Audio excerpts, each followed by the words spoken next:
by Momentum Works. So on today's episode, we're actually going to be talking about Chagee's re-entry into Singapore. So this is something that we briefly mentioned in last week's episode, and this week we're going to dive a little deeper into Chagee re-entering Singapore. So this was last week, 2 weeks ago. Was it 2 weeks ago? What's last week? When this podcast is out, it will be 2 weeks ago. Okay. Chagee actually Same. Singapore. Yeah. Yes. So this is their store at Orchard Gateway and this is their store at Dhoby Ghaut. So you can see that it was really, really crowded, right? Sabrina, I just assume that people know what hell Orchard Gateway and Dhoby Ghaut It are. is two shopping malls in Singapore that are in the central area. Yeah, in the central business area, right? Okay.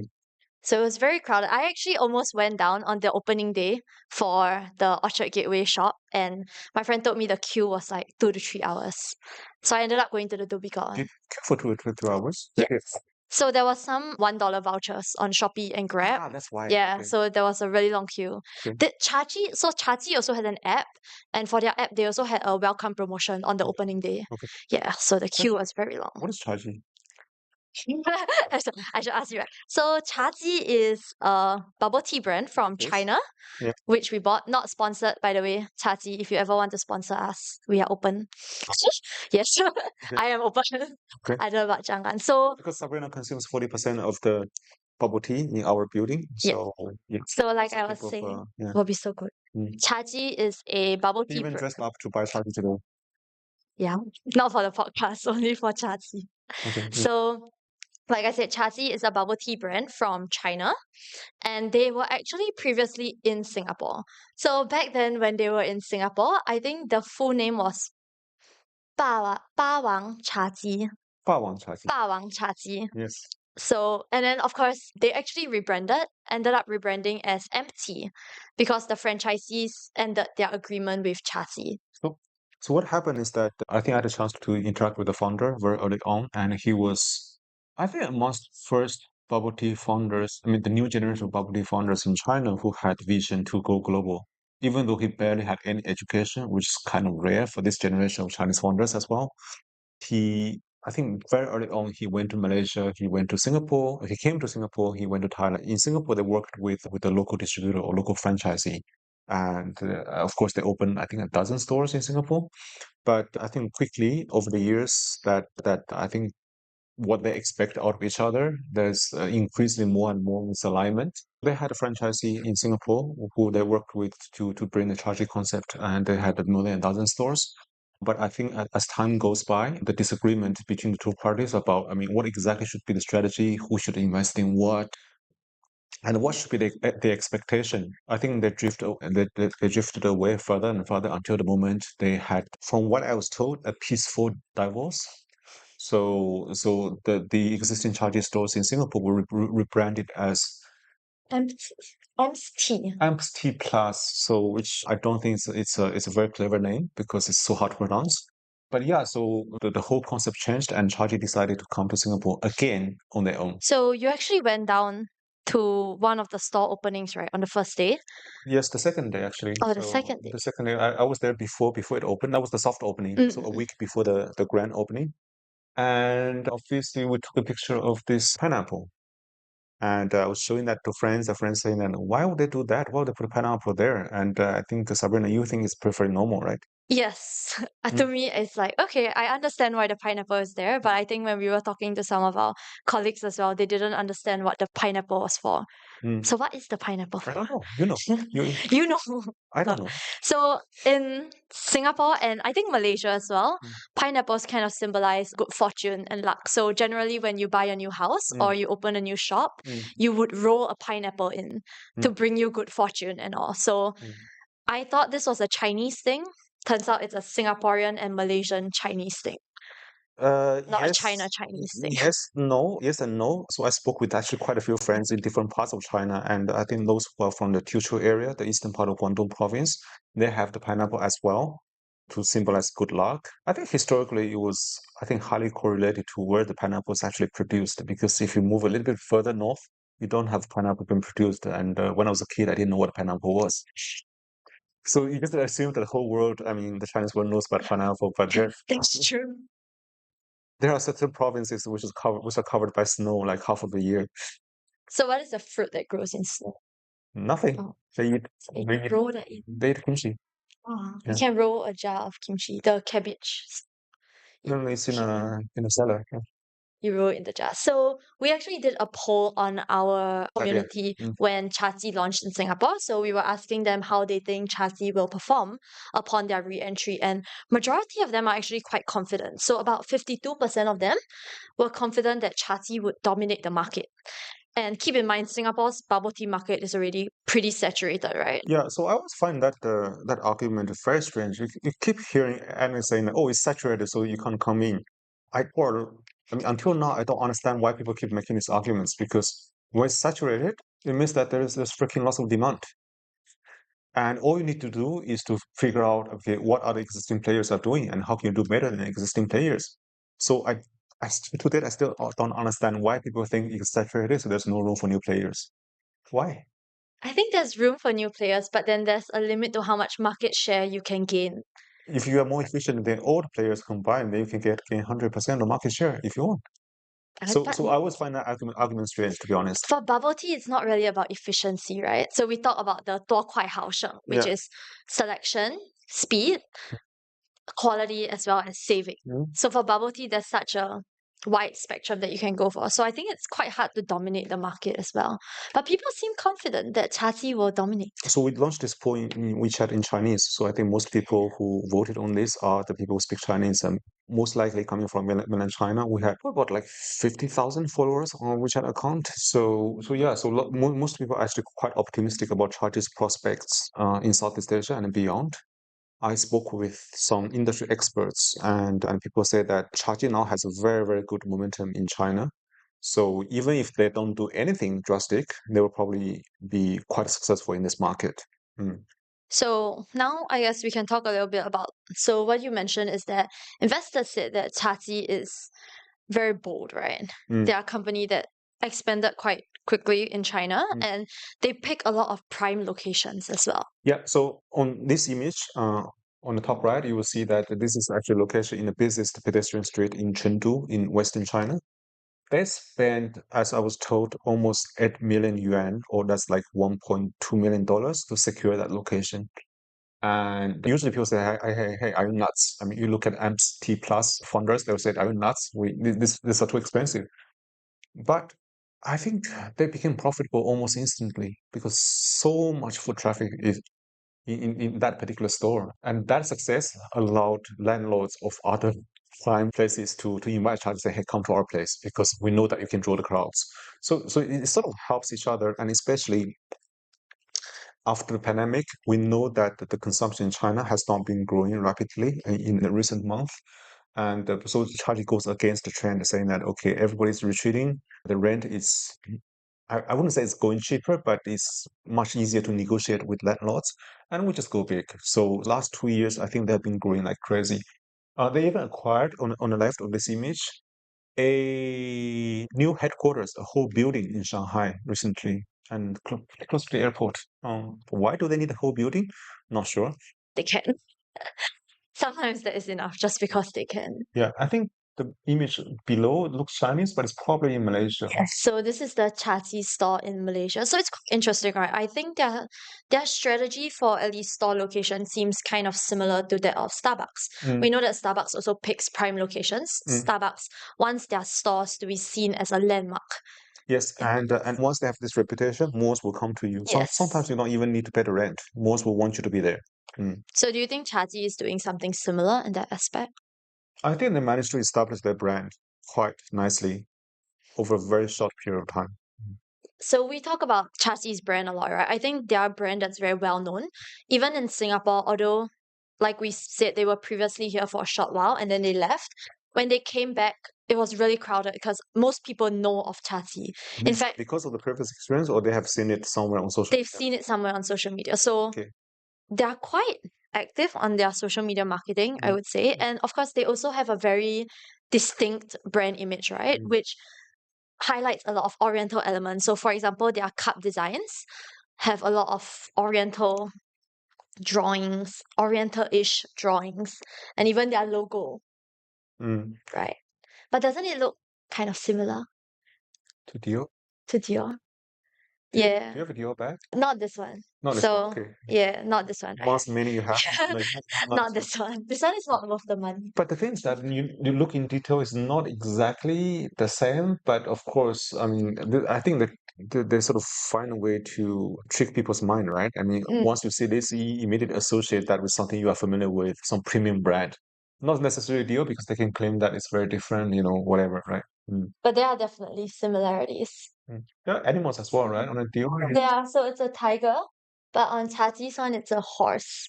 And then even the stripe in the middle looks like exactly the same. And of course, even Luckin is copying Chagee. So this is from China. So this is actually the drink that I'm having with me. It's called jasmine green milk tea. If you go to this slide, so it's jasmine green milk tea, and of It is course also what I'm drinking. Huh? It's also what I'm drinking. So what everyone bought, right? Yeah, this is their number one bestseller drink. So Joshua, Felix, what are you drinking? Same. We're all drinking the same drink. Yeah. Cool. Do you like it? Do I love it? I see the two people behind the camera nodding. Yeah. This is a trend which they pioneered. I think it's called, the English name is kind of banal, like jasmine green milk tea. It's milk, but it's very light. And there's a bit of tea taste, but it's also very light. So, and the Chinese name is a little bit more sophisticated. It's called Boya Juexian. And it actually evokes an ancient story of somebody who has a very good friend, but this person is a good player of guqin, an ancient musical instrument. And after his friend passed away, he said, I lost someone who would appreciate my music, my talent. Therefore, I will stop playing for life. So that's the story. And Chagee made it this drink. And this drink, I think I've seen some numbers. I don't know. I mean, what is the reason behind giving a drink such a tragic story? I even think that probably 30% of the people who buy these drinks will probably not be able to read this thing properly. I know the story behind it. Yes, but it sounds sophisticated. It sounds like cultural, and this thing contributes to 34% of the sales. This is their number one best-selling drink. Yes, 34% of the sales, and that's why Luckin is copying. So they just launched, I think last month actually, a drink which is also called light jasmine milk tea, which is very similar taste compared to Chagee.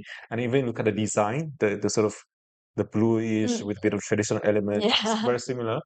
But obviously, Luckin be Luckin, you get a voucher and you get it much cheaper compared to what you would have paid on Chagee. So it's like 13 yen for the Luckin one, and Chagee is about 20. So basically, for the Luckin one, it's less than $2 after discount, and for Chagee, it's about $3 USD. Yeah. Oh, that's cheap in China. Damn. It's not that cheap in Singapore. And of course, their uniform also looks kind of familiar, right? So Jangan sent me these photos with no context, and I was very confused because I don't understand why he was sending me photos of our police force. This was before the first store opened, and I said, okay, wow, so many people here. It looks like something's happening. And then I was sending the photo to a friend who's a retired veteran. He said, wow, the police? That's similar. It's similar, but it's not what I would immediately think of. Yeah, but you do think that they have done a lot of sort of details for the uniform of their employees. It looks kind of classy. And when we're there, I think that the employees have been trained properly. They greet people, and I think they follow the process, which is quite sophisticated. Good service standard quality. So I mean, we've talked a little about Chagee, their how they select their store locations as well as their brandings, and you mentioned a little about their founder as well, right? That how he has a very interesting background, and you've actually met the founder before virtually. It was during the pandemic. There was this forum about F&B expansion outside China. So I was on a panel with the founder together with three other people. One is the investor, the moderator, and one is representing one of the largest hotpot chains in the West. And the other one represents the beans, the crispy bun with meat inside, like a kebab. That I think there are 2 stores in Singapore now. So that guy's actually in Singapore, but the Chagee founder was there, and at that time he already shared that okay, he had overcome quite a number of challenges expanding to Singapore, Malaysia, and Thailand. That was middle of the pandemic; you couldn't travel, so he already sharing his reflections and stuff. But I do have a feeling that at that forum, most people I heard like small murmurs saying that, oh, this guy, Mr. Zhang, Chagee's founder, he barely had like primary school education, which is, I mean, in China now is everyone's like so involuted about education. Everyone wants to go to like university, postgraduate. And this guy started not much education. He started as a clerk for one of the bubble tea stores called Cha Panda. And then he gradually moved up to become the head of the store, etc., etc. Then he founded his own brand. I also spoke with some investors who were looking at Chagee per se, and of course, some of them invested because they said, "I see something different in this guy." And most of the parts they said, "Okay, I mean, I don't know how to talk to him because he would barely write." But obviously, I do think that the experience that he had, I mean, running things on the ground instead of like studying in the ivory tower, gives him, I think, a probably different understanding about consumers, about how to manage this kind of retail operations. I think people who do know him well tell me that he's actually very thoughtful about many things he does. I don't think that investors would put like hundreds of millions of dollars into him if he's not up to the standard. So do you think so his experience definitely helped him a lot, right? Even though he's not Yeah. very highly educated, which is quite different from most of the other F&B bosses that we see or know of. Most are a bit more educated, Yeah. but at the end of the day, I think education makes you more informed, and but it also changes your perspective. Mm. So we've spoken a lot about Chagee, but of course Chagee is not the only bubble tea brand in Southeast Asia, right? We've spoken multiple times about the rise of Chinese F&B brands in Southeast Asia. So there's Bingxue, who has been here for a while actually. Luckin Coffee, which recently entered Singapore. There's Coty Coffee, who's also expanding very rapidly across Southeast Asia, and of course Haiti as well. I feel that, I mean, you guys know Haiti? Do you like Haiti? Joshua doesn't know. Okay. I'll bring you to try one day. I feel Haiti had, I mean, a very good momentum that Chagee has today, but they somehow squandered it. I mean, when they first started, they're a very premium brand. People love it. There were long queues as well for Haiti. But somehow they just kept themselves very small. So I think it seems that they have good product, but in terms of expansion, in terms of aggression, in terms of the ability to attract top talent to help them with that expansion, they are not doing a job that's as well as Charge is doing now.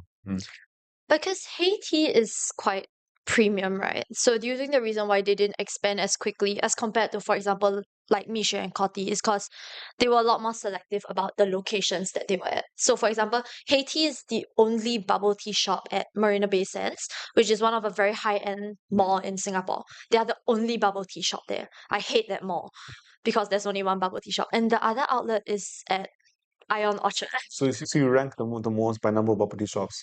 Yeah, because when I go to MBS, the only bubble tea I can buy is Haiti, and the queue is always half an hour to an hour long. But to date, how many stores they have in Singapore? 5 to 6? Not a lot, right? Not a lot. Yeah. And when we go to the premium place at Orchard Road, Orchard, that less than 4.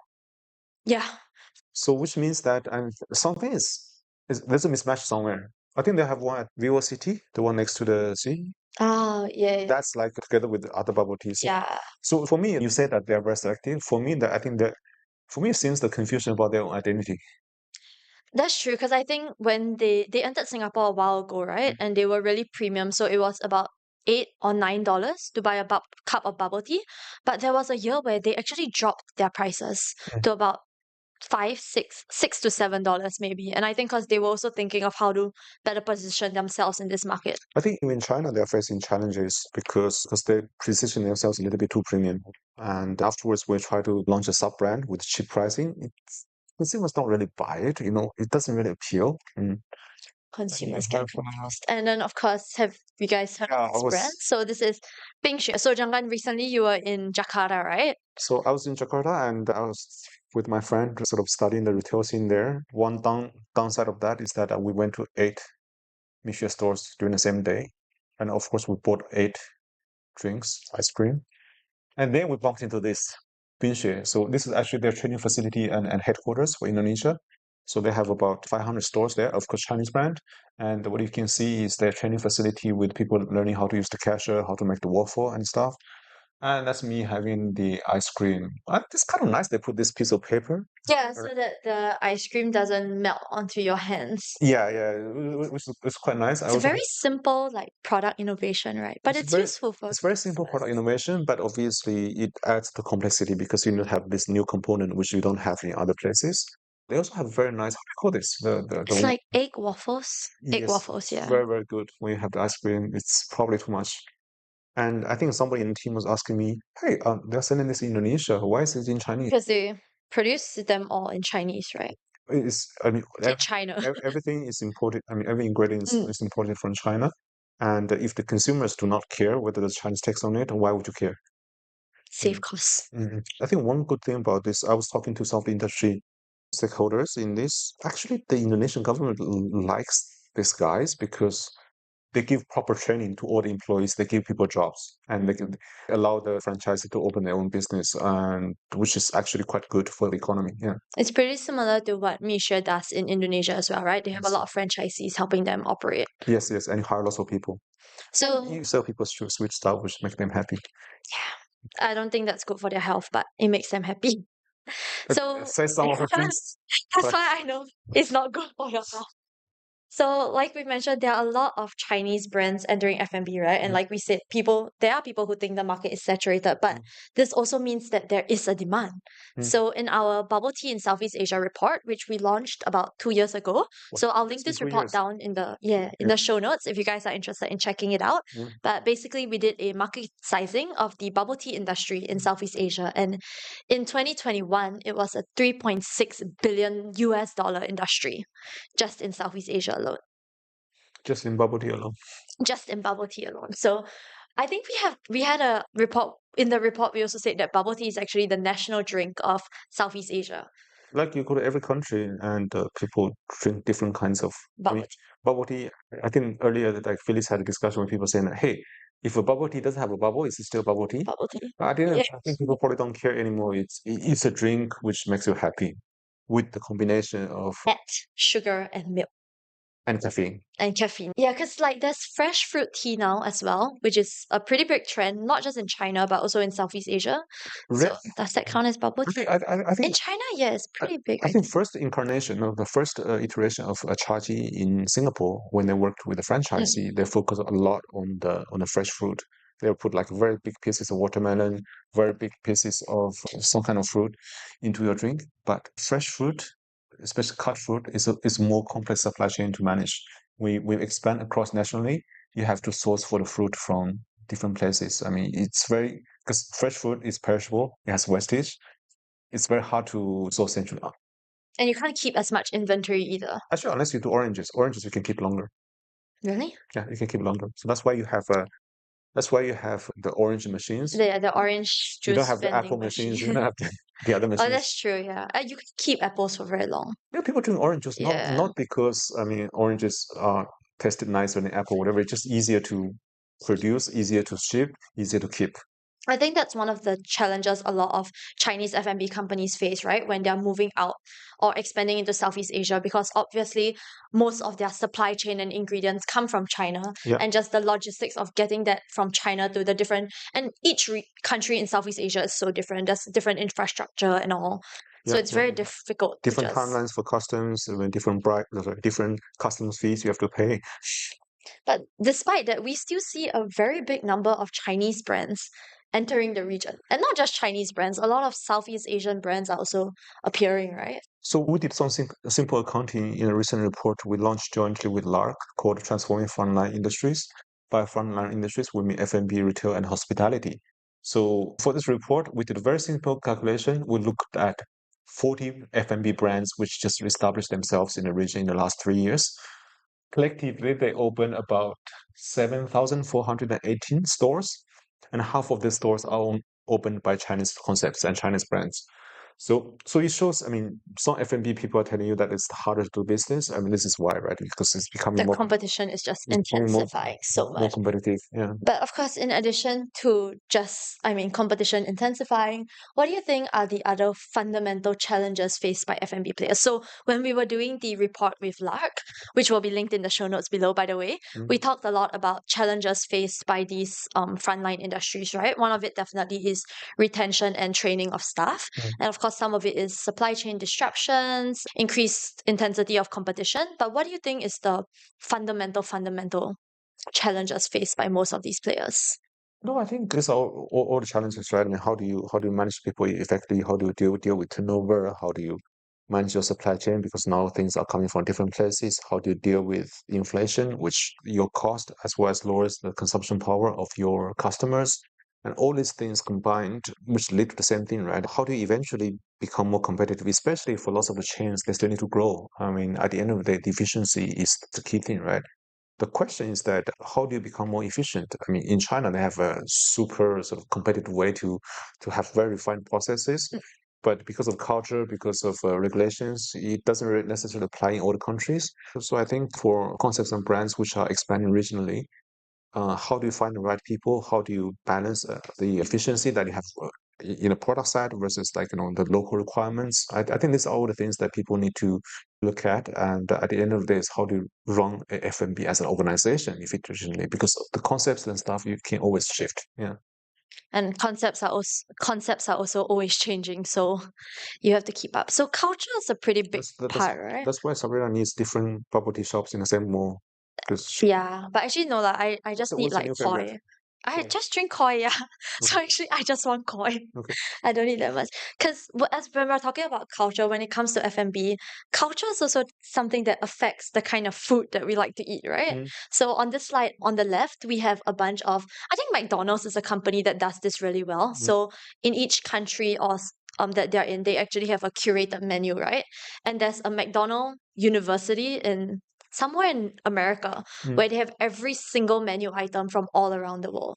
So I think they're a company that University or museum? so it's called McDonald's Wait, University from because what describes it looks like a museum. no, because it's where they do their trainings as well. Okay, Yeah, okay, so okay. that's why it's called like McDonald's University. So they have every single menu, and this is a photo that you took when you were in India. So this is Yes. McDonald's.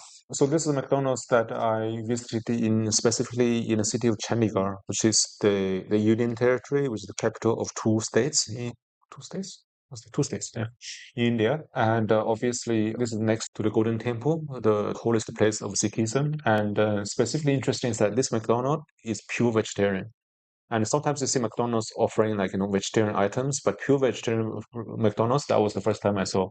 But it shows that I think some of the large concepts, I mean, spend a lot of time to localize so that they can actually appeal to the masses.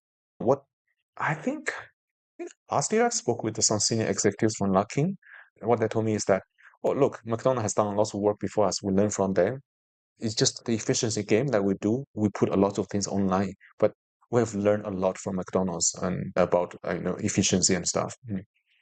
I mean, they're one of the biggest There's a F&B reason why chains. that Yeah. because we did a study for our large investor clients about the burger sales in Southeast Asia. I don't have the numbers here, but we look at the McDonald's sales in each country. We said, damn, that's really good business. That's really good business. What a good business to be in. Mm. And of course, it's not just so going back to Chagee. So we were talking about how Chagee has been very bold in their expansion and all, right? And it's not just in Southeast Asia, because we actually found out that they were not a part of the Paris Olympics, but they were in Paris for the Olympics. So Guerrilla marketing? No. why do you think it's guerrilla marketing? Is it because so they set up a couple of pop-up stores in Paris? Good for them, because I think people there have never really had good bubble tea. So this is a good chance for them to try. But yeah, so and they actually have an ad with a lot of athletes in it as well. Why do you think it's guerrilla marketing? Because I mean, of course, they're associated with the five rings of the Olympics. Are they Olympic sponsor or they just happen to be there?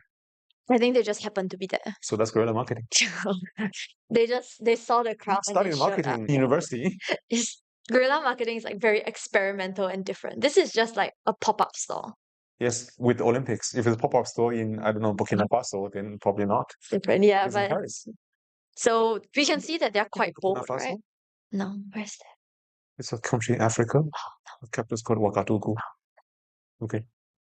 They speak French there, but anyway.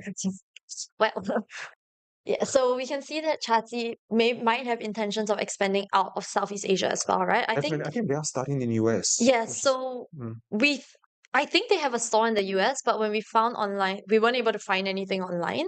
So if anyone knows if there's a Chagee in the US, you can let us know in the comments down below. I don't know why we need to know, but That'd be interesting to see. I think the first batch of customers will be the Chinese students there. Oh. Yeah, because when I travel overseas, actually I miss bubble tea a lot. So it's something that I actively search for. Somebody should invent a mobile bubble tea generator for Sabrina and people like her. It's a good business. Look at the demand. I'm not sure how big the demand is. $3.6 billion industry in Southeast Asia. No, but I'm not sure how many people will actually be paying for that aside from you. So unless they charge you a lot of money. Yeah, there will be. So today we've discussed a lot about Tati re-entering Singapore, and of course generally just the rise of Chinese F&B brands in Southeast Asia, right? And this definitely has brought about an intense competition, but also changes to the industry in general, which is why Momentum Works is actually going to do a F&B innovations immersion to Guangzhou and Changsha in November of this year. So what will we be seeing on this immersion? I think you guys all know Guangzhou, right? With this word home of Cantonese cuisine, which is quite popular in Southeast Asia. But Changsha is really interesting. It's the capital of Hunan province. The Hunan cuisine is quite popular in China, as well as you see lots of Hunan restaurants in Singapore now.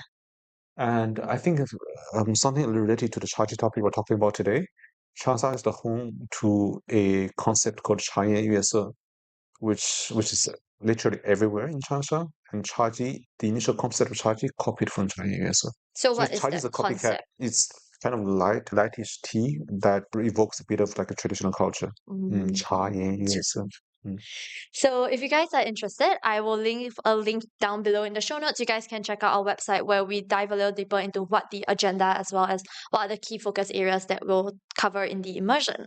So with that, thank you for tuning in to another episode of the Impulso podcast. We hope that you guys enjoyed today's episode. And as usual, if you did, do like our podcast and hit that subscribe button on YouTube, Spotify, Apple Podcasts, or your preferred podcast platform to stay up to date on the latest happenings and trends in tech, new retail, and the broader digital economy. Thank you. I'm just looking at the Yeah, it says consume within 2 hours. If you're unsatisfied with the drink, we'll remake it for free. That's what you're looking at. I'm looking at the consume within 2 hours, by the way. It's Okay. more than it's been 4 hours.